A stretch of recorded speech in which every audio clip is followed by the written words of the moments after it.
Alrighty, welcome back, everyone. We just talked about some transfer portal superlatives that Chris Hummer over at CBS put out, kind of broke down what some teams are looking for, some positions that everyone should be watching throughout that time. But now it's time for a Top 10 Tuesday, and I am giving my best players in the country as of this second.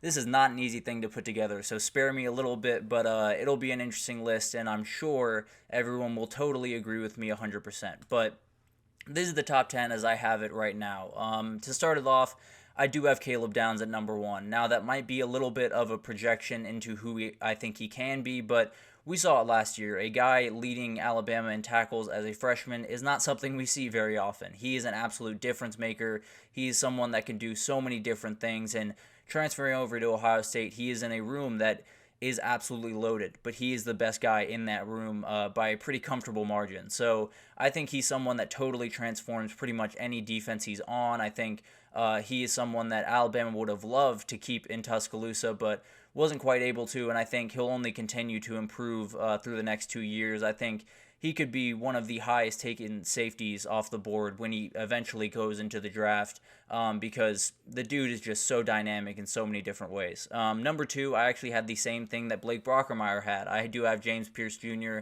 as the second best player in the country. I think he's a total difference maker on the edge for Tennessee. I think he will only get better as a pass rusher, but totally dominant, one of the most impactful players in the entire country. He is one of the few non-quarterbacks in my mind that can go number one overall next year. I think there are a couple on this list that we'll get to throughout as we go through it, but I think James Pierce Jr. kind of leads that, right? There are so many guys that are looking for a dominant edge rusher, and if he was in this class, he might be the number one edge rusher taken off the board, to be totally honest with you. So I think he's a total difference maker. He's only going to get better, and this year is going to be very special for James Pierce Jr., if I had to imagine. At three, I do have Travis Hunter. He's a game changer. There's no two ways about it. Probably the best athlete in the entire country. He is simultaneously one of the best corners and one of the best wide receivers in the country. So it's just remarkable what he can do on a football field. Essentially has free reign to do whatever he wants, and he absolutely should. He is another guy that could go number one overall if the chips fall his way. There's been some news around that with Deion Sanders dropping the 6 teams that he's quote-unquote allowed to go to, but we'll break that down later in the week and kind of get into that a little bit. But he's someone that's a total difference maker for this team all over the field. Obviously, a difference maker on the defensive side of the ball, but what he's able to do on the offensive side just shouldn't be allowed with how good he is at corner. Him being that good at wide receiver is just unfair. But at number 4, I do have Will Campbell. He is the best O-lineman in the country in my mind. He is going to be an absolute beast when he gets to the next level, but since he touched the field as a freshman, he's been incredible.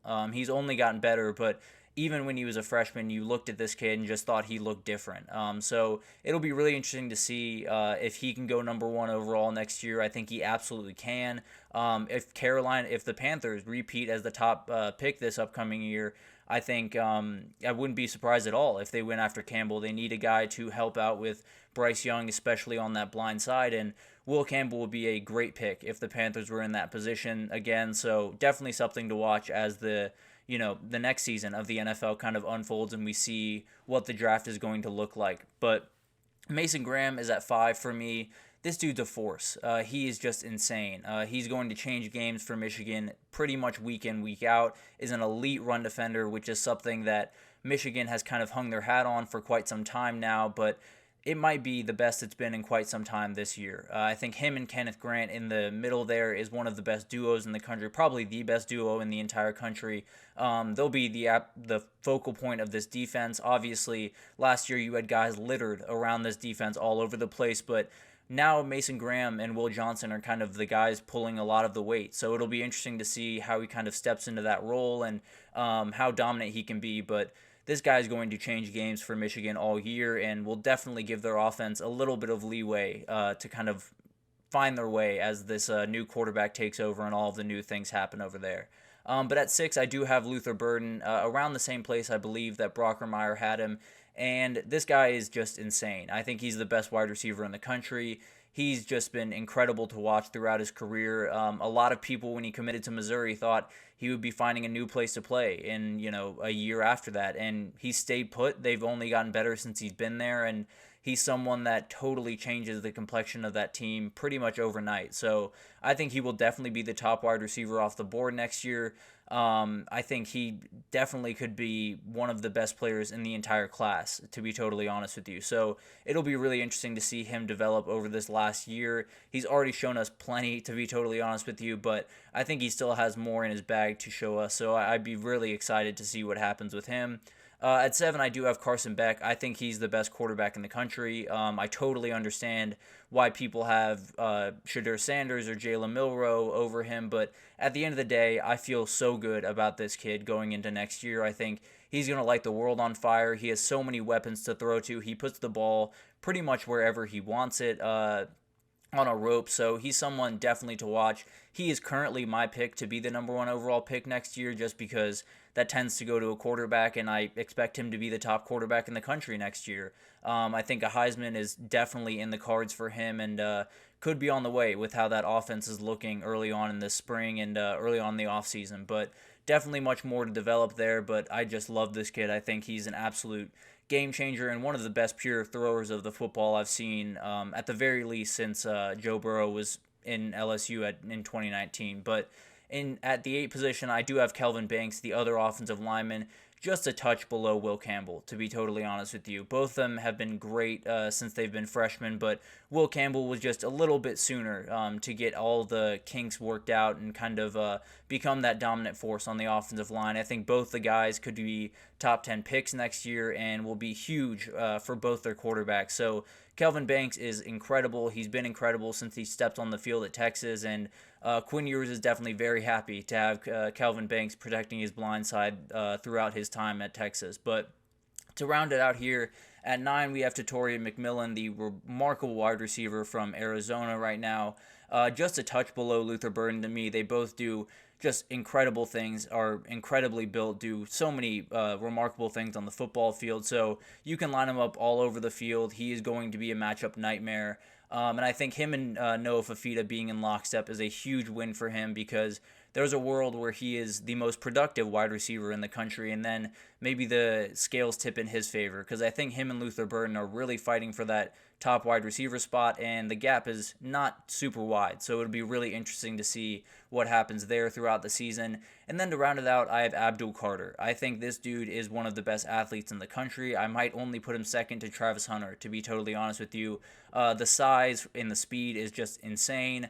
I think him coming off the edge is a great decision by this Penn State coaching staff. I think that adds a certain dynamic to their defense that they have had in the past necessarily, but they haven't quite, hit the massive potential, I suppose, that they could have. I think Chop Robinson was just remarkable. I think Abdul Carter could be even better, and be a guy that they just drafted as a defensive player next year, to be totally honest with you. Just draft him and let him just kind of play defense and do whatever he wants. So would be very interested to see how that kind of develops throughout the year. I think he's going to be a total difference maker for this Penn State team throughout the year, and it'll be really, really interesting to watch him kind of state his claim, I suppose, at edge rushing. Is he drafted as an edge rusher? Is he drafted as a linebacker? Is he just drafted as a dude? And you just kind of let him do his thing. We'll find out, but I think he definitely could be the top defender taken off the board next year, especially with the season I expect to have for him. But some honorable mentions here that could definitely give Abdul Carter a run for his money. Will Johnson, Harold Perkins, Malachi Starks, all remarkable defensive players that can do just insane things this upcoming year. And then I had Quinn Ewers just off the list as well. He, in my opinion, is the second best quarterback in the country and has the ability to kind of hit a new level this upcoming year. So I think all those guys, you could rank them pretty much any order you want. I'm sure there are plenty of people that do not agree with this list right here, but it's really tough to put together a top 10 player in the country list, especially in a year like this with so much talent littered across the country that it's really hard to sparse through it all and make sure that you have the right guys. But at the end of the day, I feel pretty good about my top 10. I think it's really hard to put together, but at the end of the day, having the guys that I have, I feel pretty secure in that. But definitely let me know what you think about that. Let me know what your top 10 is if you want to take a crack at it. But that will do it for this edition of the GSMC College Football Podcast presented by the GSMC Sports Network, Your support means a lot to us, so please remember to subscribe to the show, leave a positive review. It does make a huge difference for us. Also, follow us on Facebook, Twitter, TikTok, Instagram, all of the social pages for content and updates. We have so many people covering pretty much every sport you could think of. Whether you're a baseball fan, football fan, a wrestling fan, it doesn't matter. So we have it all covered for you. We have a new women's sports podcast that is going to be launching here very soon. So definitely check that out when you have a chance. But thank you once again for listening, and I will see you guys tomorrow.